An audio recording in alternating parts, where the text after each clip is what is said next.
Good Thursday morning. Hey, this week we're enjoying memories of Diane and I's trip to Texas a few years ago. I hope you're enjoying it. Today's kind of a walk through Texas history by looking at their flags. I find it fascinating. I hope you do also. God bless, and we'll see you back here for another adventure in Texas tomorrow. Let's start out with a verse from the book of Psalms.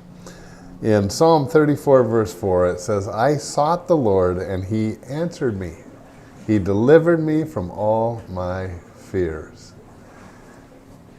I chose that verse because, well, first of all, I'm enjoying Texas so much. It has a really good feel.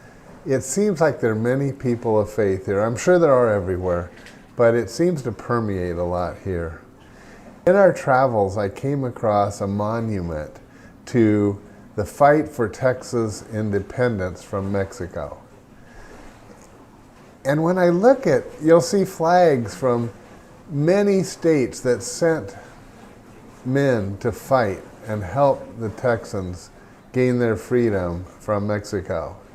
Mexico controlled this area up until that was fought in the mid-1830s. They received independence in 1838, and then in 1845, Texas became the 28th state to join the United States of America. Even that came at a cost. And clearly people came from the various states that you're going to see the flags for. I think they came with no fear, because they came to do a cause that they felt at the time was right. That Texas should not belong to Mexico, but to the United States. I hope you enjoy the display of flags and appreciate the sacrifice that people made to gain their freedom. Well, God bless. Watch this, and I pray that it inspires you. If there's a fear in your life, let's overcome it. The Lord will help you defeat it. He delivered me from all my fears. Watch this, and I'll see you back tomorrow morning. Okay, as we come across all the flags that basically talk about the various states. Their flags, in some ways, well, as we go through, you'll see, but from the Texas Revolution for independence from Mexico in the mid-1830s. This one was the Texas state flag from 1821 until 1836. Then we move on to the tricolor flag. This was the flag that was flown over the Alamo. And I wish it was blowing a little more for you to see that. Maybe the wind will pick up. So that was the Alamo. And then this one looks like kind of the American flag, but Texas had their own Navy from 1835 to 1845. And as you see, there's just the one star. This is called the Lone Star State, of course. A lot of action through the Texas Revolution, became the Navy flag and for the Republic of Texas. And then that one, as you can see, pure red. These were from the Alabama.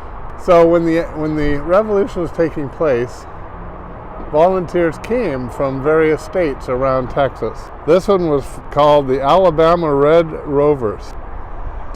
It actually did include people from Kentucky, Mississippi, Louisiana, Georgia, and Tennessee. 1835. This one's cool. It says the Volunteers. You see that?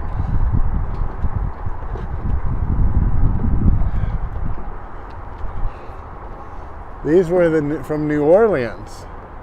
Those volunteers that came again in 1835. It was called the First Company of Texas Volunteers from New Orleans. And they wanted to help Texans fight for liberty. That one says, come and take it. 1835, after changing the original contract with the colonists, the Mexican Army then demanded the return of a small cannon loaned to the township of Gonzales. And they didn't want to give it back. And they came up with that flag. This flag was developed by a lady, 23-year-old, called Sarah Dodson from Kentucky. She made it for her husband's volunteer company that came to help out.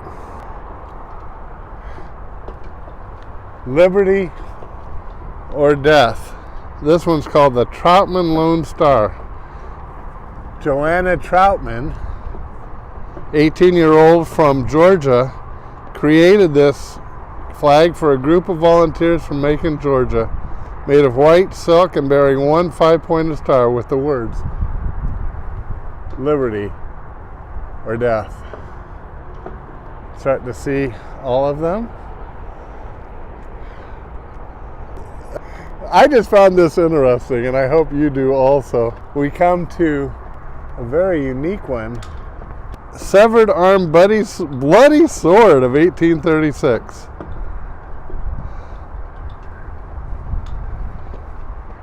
Long story on this one, but the bottom line is that it was out of the Declaration of Independence that was drawn and signed in the Loretto Chapel. To celebrate the signing, the volunteers made this flag. And then this one.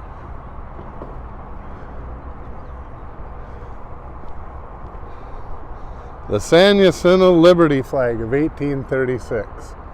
Created by the ladies of Newport, Kentucky. Awesome. Only 3 more to go. The first flag of the Republic, 1836. The first official flag of the Republic of Texas. Accepted during March 1836. That drafted the Texas independence flag. The last one's unfurled, and that actually became the Texas flag that we still know today. That's why it's called the Lone Star State. This one here, it's kind of wrapped around the pole right now, but it was called the second flag of the Republic, and it lasted until 1839. Wish we could see it better. But this one became the flag of Texas in 1839. This whole monument was created to celebrate that Texans wanted to be their own free country, actually. And you can see this statue of one of the volunteers that came to fight for that independence. Of course, later, Texas became a state.